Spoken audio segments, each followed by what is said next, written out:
Welcome, Bonita. This is Kusa John. Welcome, Bonita. Kayak Local Aaron. And Max Iguana. You can see Max is getting bigger and bigger. I'm not going to be able to hold him like this pretty soon, I got to tell you. He likes to ride on my head. It's starting to feel like he's weighing me down. But he's doing real good. He sleeps at night on top of his tank instead of in it. But, That's awesome. Yeah, he goes in and out pretty much as he pleases nowadays. He's doing real good. I'm happy to see it. Sadly, many of his cousins are not doing so well. They came by here the other day. We have all these iguana holes along the railroad tracks here, and they've been laying on top of the hot tracks, because they like getting that heat. And someone was out here, I think they're called Critter Control. They were out here with a little noose lassoing them, and they're putting them in cages. God knows what they're going to do with them, but they're actually digging and undermining the railroad trestle here. So I think maybe the railroad company. What time of day was it? It was in the afternoon, right when we were about ready to leave. We were leaving about maybe 1:30, so it was in the heat of the day, which makes sense. That's where they want to be out there. But holy smokes, I didn't realize there's that many out there until you start looking. There's quite a bit. Oh, I come across them every now and then. We'll just ride my bike. Me and Max be out riding the bike, and we'll see one out by the side of the canal and stuff. Excellent. How's the bay looking out there, John? It's not good. Sadly, the red tide has gotten in there. I haven't been going out in the water. It doesn't look good at all. Yeah. And I was lucky enough that I was able to rescue that one bird, but sadly, you're just looking at a lot of dead animals, on beaches and stuff. Yeah, I've been kind of steering away from the red tide. I know from my mom's house, she lives in the Bonita Shores there, which is right by Big Hickory Bay, and you could definitely smell the red tide and all the ickiness that comes with it. And in the day of COVID, you wake up and you're like, oh, geez, Well, don't get rid of your mask yet. And am I sick or I'm not sick? With that, Franklin Locks, I'm down at Flotilla 94 down, that's where my flotilla is with the Coast Guard, and it's not good down there either. Yeah. It's piling up where we have a mandate that we don't even go near it or anything like that. I did see that they're introducing hydrogen peroxide. Yeah, I saw that with the big pontoon boat. Yeah, I read that, and which is okay. It's something. I mean, right now, sadly, over the next couple of years, until they're able to use the water down south and move the water south to storage, we're going to be suffering with this kind of thing. So we're going to have to deal with it some kind of immediate way.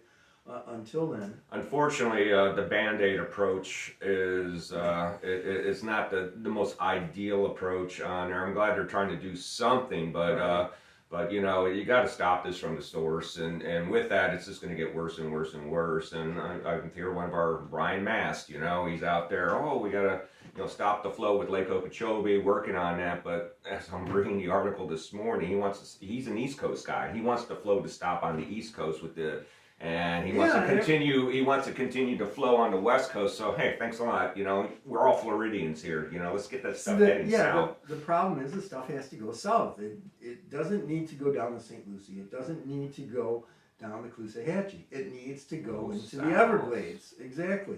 And it needs to be clean before it goes down there. One of the great things I'm hearing is finally they're putting in filtration plants. Yeah. And they did research and they found a lot of the sediment now that we already know is all settled at the bottom of the lake. Yeah. And every time the lake gets churned up, you're churning up all that crap, and it goes into our estuary and down into the Miami estuary. I remember years back, I was taking a trip to Okeechobee, and the water levels were very, very, very low, and they were actually taking, what is it called, peat off the bottom? Yeah. When you go over the dike here, normally the water's like right there, but there was actually, you had to walk almost 300-400 yards and had the bulldozers load that stuff up. That's expensive stuff. It's expensive stuff, so, let's see what happens with that. But guess what? What's really nice is the Imperial River. So we've been doing so many kayak rentals this week. Nick and I were talking about also we got a mini season surge, and And thank you, because 90% of the folks that are paddling with us are locals. Well, and we get some people that have been posting some great pictures. Annika. Yep. Some beautiful stuff. Manatee this week. Believe it or not, manatee. 3 of them sighted again yesterday. Well, and people don't understand why we're seeing manatee upriver. Well, food is upriver. Food. One of the things that's happening with these Lake Okeechobee releases is the seagrass is dying from all the fresh water, so they don't have food out in the bay and out in the passes like they normally do. They still have it in the rivers. And I had a question that was brought up to me the other day from one of our renters, and I like questions. These folks come down from up north and they say, well, we understand that manatees are vegetarians. Why don't they eat mangroves? And I said, well, they eat freshwater, right. And grasses. The mangroves are not something that they would eat. It's woody to start with. Yeah, exactly. And it was a good question. The other thing is, I guess they could eat the leaves, but I suspect they're way too salty. Yeah. Mangrove's one of the few plants that filters salt water, and it filters it through the leaves. And if you go out, sometimes you can see the salt right on the leaves and right on the stems of the plant. I was also told growing up as kids, I used to camp a lot around these islands and these barrier islands, and we're always told by the old timers, do not burn mangrove wood on your campfire because it has that oil and it's not supposed to be good. So mangrove wood and mangoes, mango for the mangrove and mango fruit. Yeah, you don't want to burn that either. Yeah, it's like a poison ivy, isn't it? Yeah, some people are very allergic to it. Interesting, but the river's been looking great. We've been renting every day. You just go online, cgtkayaks.com. Go on there, pick your launch window, pick the type of kayak that you want. 1.5 to 3 hours, nice and easy. Pay for it. Show up here. You're ready to go kayak, and all you do is sign, and then you're in the water immediately. Boats are waiting for you. They're all nice and clean. We put some more paddle boards into rotation, and we've been happy. We've been renting paddle boards every day too, so we got some paddle boards back into rotation. Thank you guys. But man, the locals are really coming up, and we have some folks on the water this morning. Lived in Bonita for 27 years. Never been on this river. Wow.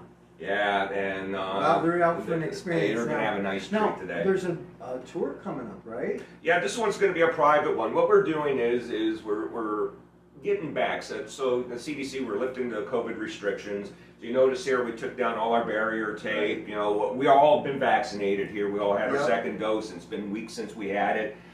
We're an outside business too, so we decided to go ahead and kind of open up a little bit. But it's always good. I always carry my mask in my back pocket, so when you feel like you're in a situation you need to put it on, you need to put it on.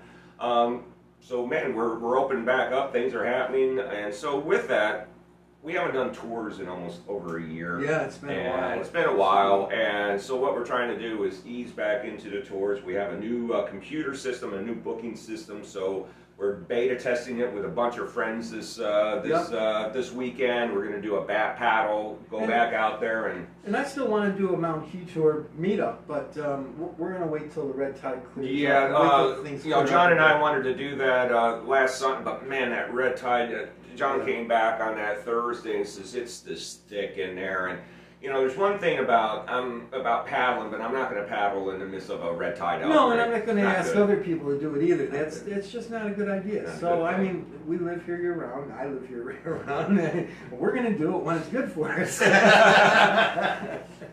Exactly. So, having said that, I see this past Saturday there was a bike event down here that Mike from the bike shop was involved with, and the Downtown Alliance was involved with.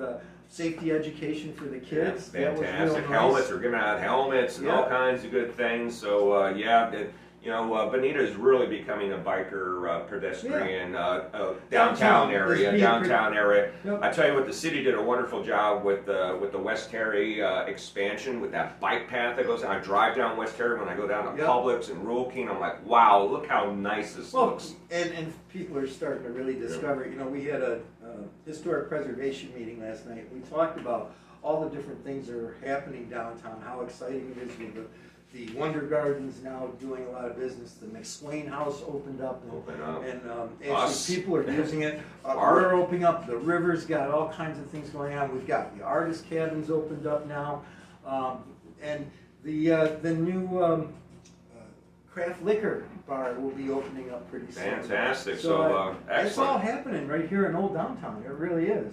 So keep vigilant with it, John. I know you and our city council, Jesse, Mike, all the guys, all the nice ladies on the city council are really doing a really good job with Bonita here. So Yep. really do appreciate it. We got folks that we need to get in the water. They just Yeah. came walking I guess up it's here. time. I guess it's Nick- time, which Nick's is awesome. giving us the high sign anyway. All right. Well, this is Calusa John. Kayak Local Aaron. Max Iguana Memorial saying Day. take care, everybody. We'll see you next week at Welcome Bonita. Thank